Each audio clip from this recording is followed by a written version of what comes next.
Kita akan membahas mengenai metode Simplex. Apa itu metode Simplex? Metode Simplex adalah salah satu metode yang dapat digunakan dalam menyelesaikan persoalan program linear yang lebih komplit. Kenapa? Karena pada metode Simplex memiliki keputusan yang lebih besar atau lebih dari 2 variabel keputusan. Pada metode grafik hanya memiliki kemampuan sampai 2 variabel keputusan. Jadi jika lebih, maka kita harus menggunakan metode Simplex. Pada metode grafik kita akan temukan grafik sedang untuk melihat titik-titik keputusan yang optimal, sedangkan untuk metode Simplex maka kita akan bertemu dengan yang namanya tabel, ya. Oke, beberapa ketentuan yang harus diperhatikan. Yang pertama, nilai kanan fungsi tujuan harus bernilai 0. Fungsi tujuan kita yang kita simbolkan dengan z max, z min, ya. Nah, itu harus sama dengan 0. Kemudian, nilai kanan fungsi kendala harus positif. Bagaimana kalau misalnya nanti nilainya negatif? Nah, maka kita akan kalikan dengan min 1 agar nilainya menjadi positif dan tidak merubah koefisien. Yang ketiga, fungsi kendala dengan tanda kurang dari sama dengan harus dirubah ke dalam bentuk sama dengan. Nah, kurang dari sama dengan ini bentuk permasalahan dalam maksimasi, ya. Nah, harus kita rubah ke dalam bentuk sama dengan. Caranya dengan menambahkan variabel slack atau surplus atau biasa nanti disebut dengan variabel dasar, ya. Nah, jadi pada variabel slack ini adalah variabel tambahan selain dari variabel yang sudah kita miliki, variabel asli dari pemodelan yang kita miliki. Contohnya, kita hanya memiliki 2 variabel, misalkan x1 dan x2, maka untuk kita rubah ke dalam bentuk sama dengan dari pertidaksamaan lebih kecil sama dengan ini, maka kita harus tambahkan variabel selain dari variabel yang kita punya tadi. Misalkan x3, x4, x5, dan seterusnya. Itu untuk maksimasi. Nah, kalau nanti fungsi kendala kita itu dalam bentuk minimasi atau lebih besar sama dengan, itu harus terlebih dahulu kita rubah ke dalam bentuk maksimasi, ya. Dengan cara kita kalikan dengan min 1. Otomatis saat kita kalikan dengan min 1, maka nilai kanan kita akan menjadi negatif. Nih, ya. Maka setelah itu harus kita rubahlah nilai negatifnya dengan mengalihkan min 1 dan kita tambahkan artificial variabelnya. Nih, ya. Nanti simbolnya itu adalah M. Oke, yang kelima, fungsi kendala dengan tanda sama dengan itu harus ditambahkan artificial variable atau M. Oke. Kalau sudah, maka kita lihat langkah-langkah dalam menentukan kombinasi keputusan secara optimal. Apa saja langkah-langkahnya? Yang pertama, kita harus formulasikan terlebih dahulu permasalahan dalam bentuk fungsi tujuan dan batasan. Jadi, kalau misalkan permasalahan kita masih diuraikan dalam bentuk narasi, kita rubah dulu ke dalam pemodelan program linearnya. Nah, setelah kita hasilkan pertidaksamaan dalam bentuk program linearnya, maka kita harus rubah sesuai dengan fungsi tujuan dan batasan sesuai dengan ketentuan umum yang berlaku tadi, di mana fungsi tujuan harus 0 dan fungsi batasan harus kita lihat apakah dia maksimasi dan minimasi, ya.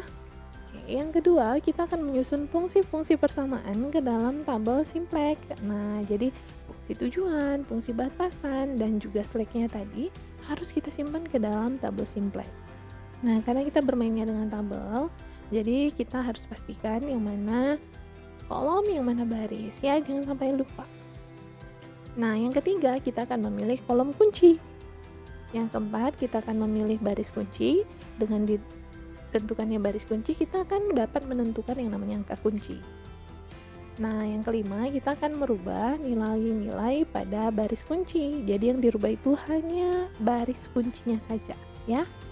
Nah, kalau tadi kita baris kuncinya yang dirubah, sekarang kita akan merubah nilai baris lainnya selain baris baru kunci. Oke, kemudian yang ketujuh, kita akan melakukan perbaikan-perbaikan mulai dari langkah ketiga sampai keenam, itu memilih kolom kunci, kemudian sampai dengan merubah nilai baris lain baris kunci. Sampai kapan? Sampai nanti pada baris Z tidak ada lagi nilai yang negatif. Nah, pencarian di metode Simplex ini akan selesai ditandai dengan baris Z yang tidak memiliki nilai negatif. Oke, kita masuk pada contoh kasus kita. Nah, kita diberikan fungsi tujuan. Fungsi tujuannya adalah Z-max sama dengan 3x1 ditambahkan 5x2. Berarti ini adalah bentuk permasalahan dalam maksimasi. Oke, kemudian fungsi kendalanya. Fungsi kendala ada 3. Yang pertama, 2x1 kurang dari sama dengan 8. Yang kedua, 3x2 kurang dari sama dengan 15. Sedangkan yang ketiga, 6x1 ditambahkan 5x2 kurang dari sama dengan 30. Oke, ini adalah bentuk fungsi tujuan dan fungsi kendala kita, dan bagaimana kita akan menyelesaikannya kita lanjutkan. Oke, kita masuk pada langkah yang pertama. Kita harus mengubah fungsi tujuan dan fungsi kendala. Fungsi tujuan kita Z sama dengan 3x1 ditambah 5x2. Agar dia menjadi 0, maka kita harus pindah tempatkan, melompati sama dengan. Otomatis operator kita juga akan berubah. Nah, hasilnya itu seperti ini. Nah, jadi sudah sesuai ya. Sekarang Z kita itu sudah sama dengan 0 nilai kanannya. Fungsi kendala kita di sini ada 3. Yang pertama, 2x1 kurang dari sama dengan 8. Variabel kita ada berapa? Variabel kita ada 2 ya, x1 dan x2. Maka untuk kendala yang pertama ini kita tambahkan satu variabel surplusnya, berarti kita tambahkan x berapa yang belum ada? Oke, x3. Jadi hasilnya adalah 2x1 ditambah x3 sama dengan 8. Oke, seperti ini ya. Nah, kemudian fungsi kendala yang kedua, 3x2 kurang dari sama dengan 15, maka untuk merubahnya menjadi persamaan, kita tambahkan satu variabel surplus. Nah, tadi kita udah tambahkan x3, sekarang kita tambahkan lagi satu lagi jadi x4, maka 3x2 ditambah x4 sama dengan 15. Yang ketiga, 6x1 ditambahkan 5x2 kurang dari 30, maka kita rubah menjadi persamaan dengan menambahkan satu variabel surplus. Berarti kalau tadi kita udah punya x4, sekarang x5. Ini hasilnya. Oke ya. Jadi 3, x3, x4 dan x5 ini adalah variabel dasar kita. Adalah variabel dasar kita. Oke, atau variabel slack. Ini maka langkah pertama kita sudah selesai. Kita masuk pada langkah yang kedua. Nah, pada langkah yang kedua, kita akan menyusun variabel persamaan dan koefisiennya ke dalam tabel. Tabelnya itu seperti ini, ya. Nah, jadi untuk mengisinya kita harus keluar dulu karena kita harus isi secara manual. Horizontal ini akan menampung keseluruhan variabel yang kita miliki, mulai dari variabel asli dan variabel select kita masukkan di sini ya. Nah, ini variabel dasar kita mulai dari Z, X3, X4, dan X5. Oke, mari kita isi. Kita lihat untuk yang pertama. Caranya gimana? Caranya adalah seperti ini. Pada baris Z, apakah ada nilai Z? Ada. Kalau ada, berarti nilainya, koefisiennya adalah 1. Nah, pada baris Z, kita lihat lagi. Apakah ada X1? Oh, ternyata ada X1. Berapa koefisiennya? Koefisiennya adalah min 3. Kita inputkan. Di sini adalah min 3. Kemudian pada baris Z, apakah terdapat X2? Kita lihat, oh ternyata benar, ada X2. Kita masukkan lagi X2-nya. Min 5. Kemudian pada baris Z, apakah terdapat X3? Tidak ada X3, berarti nilainya berapa? Nilainya adalah 0, ya, koefisiennya begini. Nah, nilainya 0. Ada X4 nggak? nggak ada X4, ada X5, tidak ada X5 ya. Berarti di sini tetap kita masukkan 0, 0 dan nilai kanannya berapa? Nilai kanannya adalah 0 nih ya. Oke, yuk. 0. Oke, kemudian kita cek pada variabel dasar yang mengandung variabel X3. Oke, kita lihat apakah ada variabel Z di sini. Tidak ada. Kalau tidak ada berarti nilainya di sini adalah 0. Kita cek lagi pada baris X3 apakah ada X1? Ada. Nilainya berapa? Nilainya 2. Kita masukkan nilainya 2. Oke, pada X3 ada X2-nya enggak? Oh, ternyata tidak ada. Kalau tidak ada berarti di sini nilainya 0.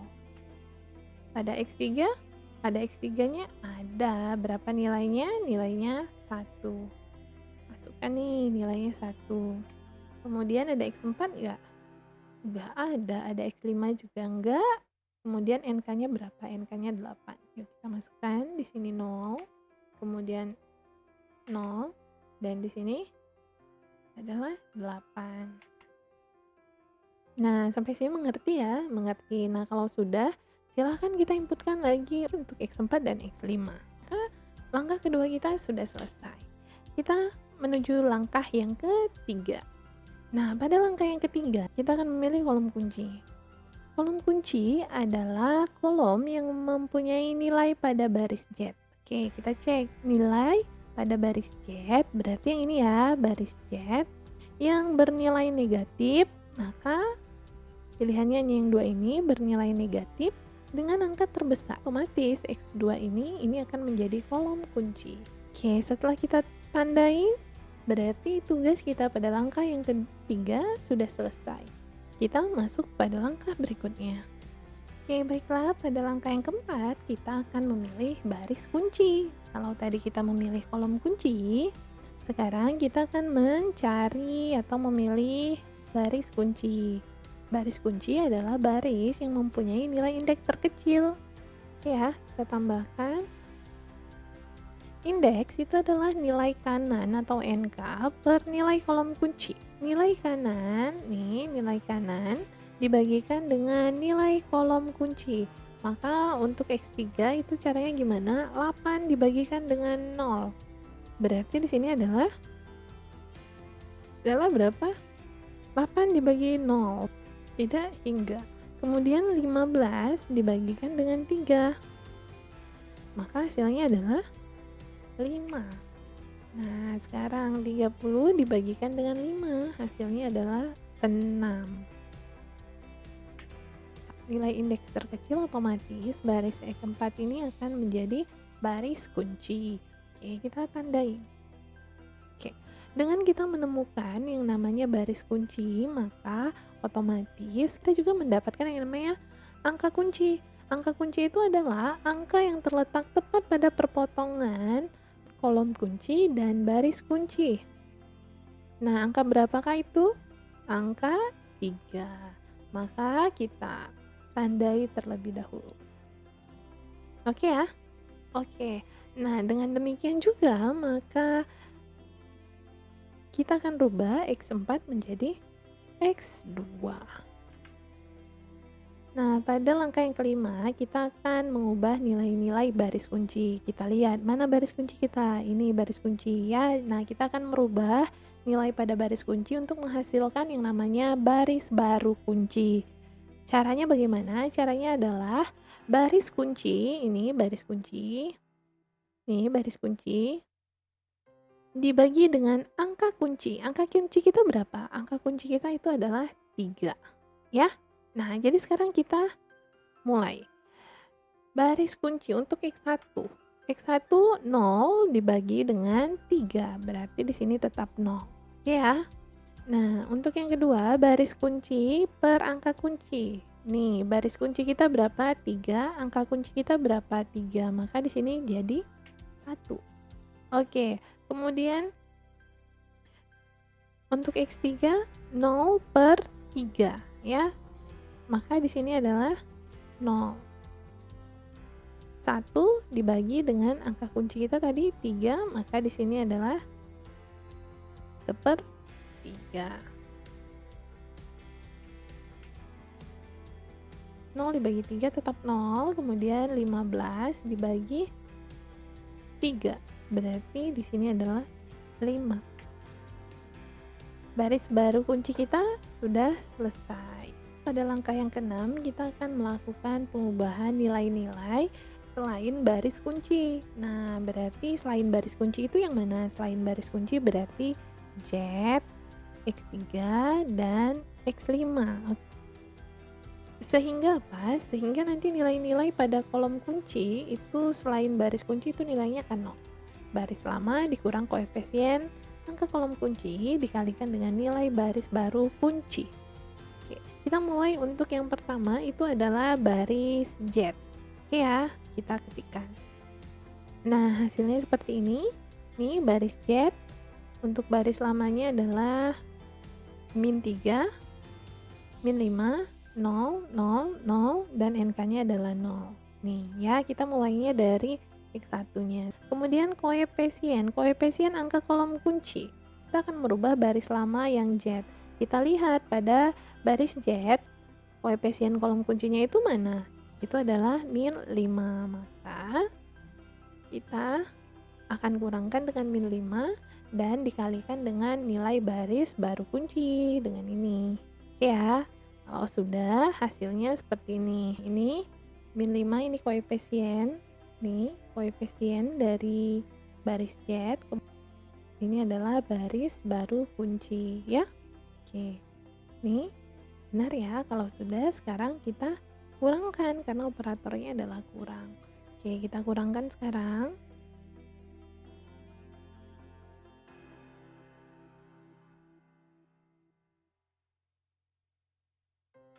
Nah, sekarang kita kurangkan. Kita hitung untuk baris baru Z itu hasilnya berapa. Sekarang kita hitung. Oke, baris lama. Baris lamanya berapa? -3. Oke, kita masukkan sama dengan -3 dikurang, kita buka kurung dengan koefisien angka kolom kunci. Koefisien angka kolom kunci itu adalah -5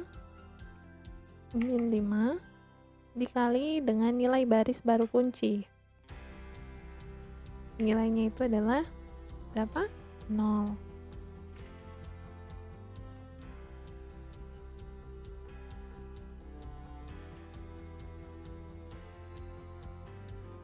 Maka hasilnya adalah sama dengan ini -5 dikalikan 0 berarti 0 -3 dikurang 0. Di sini -3 ya untuk yang satunya. Nah, sekarang untuk berikutnya itu adalah baris lamanya berapa? -5. Kita masukkan -5, koefisiennya itu masih tetap -5 dikalikan dengan nilai baris baru kunci itu adalah 1. -5 dikali 1 itu adalah -5. Ini nilainya adalah -5 dikurang dengan -5 kali 1 itu adalah -5. Berarti di sini -5, di sini jadi plus, maka -5 ditambah 5 hasilnya adalah 0. Ya, hasilnya adalah 0. Nah, ini nilainya 0. Nah, sekarang untuk yang berikutnya ini 0, 0, maka koefisien angka kolom kuncinya -5 dikalikan dengan baris baru kuncinya 0. Berarti 0, 0 dikurang 0, maka di sini juga adalah 0. 0. Nah, berikutnya koefisien angka kolom kunci itu -5 dikalikan dengan nilai baris barunya 1/3. Berarti -5/3.